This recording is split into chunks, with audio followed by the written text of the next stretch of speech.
Pour les paramètres d'usinage des différents outils, on a fait un tableau pour nous là, à l'école avec des vitesses de coupe, des avances pour chacun des outils.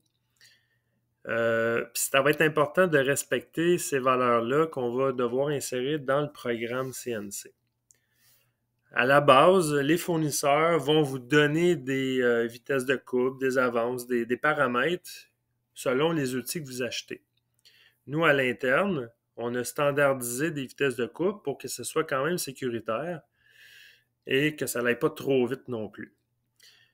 Vous avez accès à ce document-là dans Classroom. C'est une charte des vitesses de coupe, soit des RPM aussi, et des avances pour chacun des outils sur le tour CNC. Vous avez les outils qui sont sur cette colonne-là. Vous avez les types de matériaux. Les vitesses de coupe vont varier. On a aussi une colonne qui est RPM fixe, je vais vous expliquer tout à l'heure. Et on a une colonne pour les avances par tour de chacun des outils. On va commencer par l'outil de dégrossissage, qui est un outil Trigon. C'est le numéro 1 sur la tourelle. Je vais prendre comme exemple un des programmes qu'on utilise, qui est le bouchon fileté. Cette pièce-là est en aluminium. On va aller regarder la section aluminium. J'ai une vitesse de coupe, c'est en pieds par minute. Dans notre cas à nous, je vais aller dans la section pour mon outil numéro 1. Mon outil numéro 1 fait le dressage et fait le dégrossissage.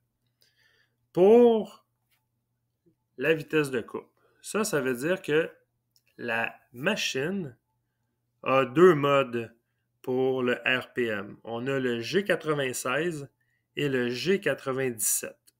Le G96, c'est qu'on va lui donner la vitesse de coupe et la machine va calculer par elle-même le RPM. Plus que le diamètre diminue, plus que le RPM augmente. Plus que le diamètre augmente, moins que le RPM est vite. Mais ça va être la machine qui va gérer ça si on met un G96. C'est ce qu'on va faire pour l'outil numéro 1. On a écrit G96 avec le S et la valeur qu'on doit indiquer, c'est la vitesse de coupe de 800 pieds par minute. Après ça, il va y avoir évidemment l'orientation de la broche. Ça veut dire que vous ne vous cassez pas la tête, ça va être une vitesse variable. C'est la machine qui va le calculer selon la vitesse de coupe que vous lui avez donnée. Ensuite, pour le RPM fixe, on n'en a pas. L'avance par tour va être de 10 millièmes pour le dégrossissage. Ce qui veut dire que pour le dressage, on va écrire 10 millièmes d'avance.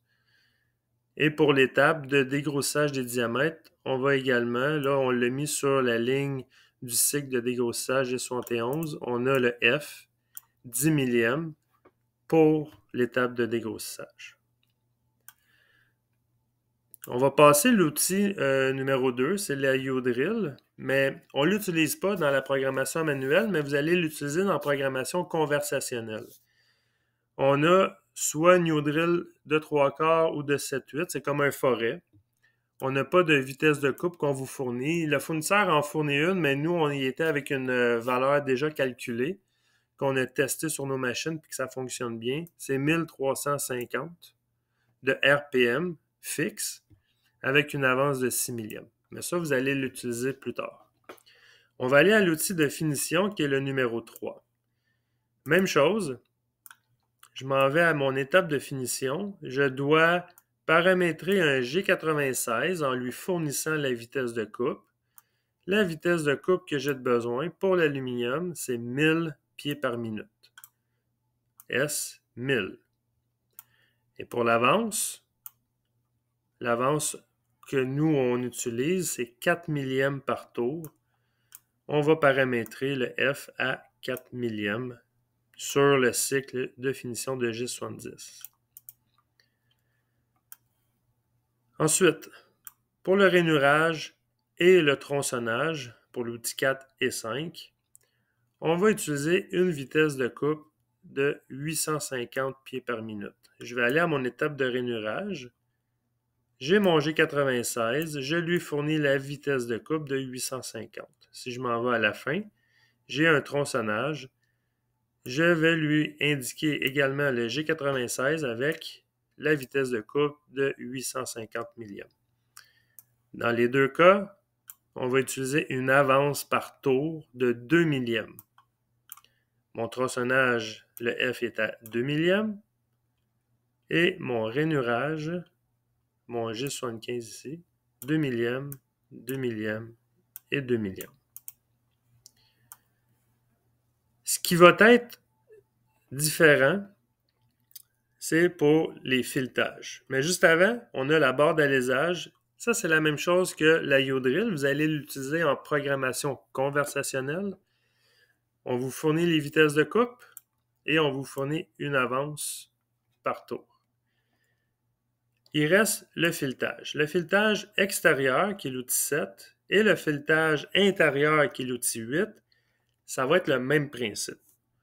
Les fournisseurs, oui, vont vous donner des vitesses de coupe selon les outils que vous achetez, mais nous, on ne les a pas inclus. Parce que nous, quand on fait du filetage, on roule, on fait tourner la pièce avec un RPM qui est constant, qui ne change pas.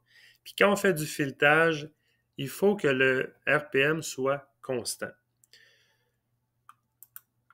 C'est pour ça qu'on a mis la colonne RPM fixe. Il faut changer le mode en G97. Je vais vous montrer l'exemple qui est ici. On a une étape de filetage. Le filet est ici. Au lieu d'écrire G96, parce que là, si on écrit G96 avec un S300, il va faire le calcul 300 de vitesse de coupe fois 4 divisé par le diamètre. Ça va tourner très vite. Ce qui fait que quand on fait du filetage, on tourne à basse vitesse constamment. C'est pour ça qu'on écrit G97, c'est une vitesse constante. Et en G97, c'est que là, on ne doit pas lui fournir la vitesse de coupe. Là, lui, ce qu'il veut, c'est le RPM. C'est pour ça qu'en G97, le S devient finalement une valeur en RPM tout simplement. C'est pour ça qu'on écrit 300, parce qu'on vous dit de tourner à 300 RPM. Pour l'avance du filetage de l'outil, ça se trouve à être le pas du filet. Que ce soit un filet extérieur ou intérieur, dans les deux cas, l'avance par tour, c'est le pas du filet. Pour calculer le pas du filet, la formule, c'est 1 divisé par le nombre de filets par pouce quand on est en mode impérial. Vous allez obtenir une valeur en décimale et c'est la valeur de votre F qui est ici.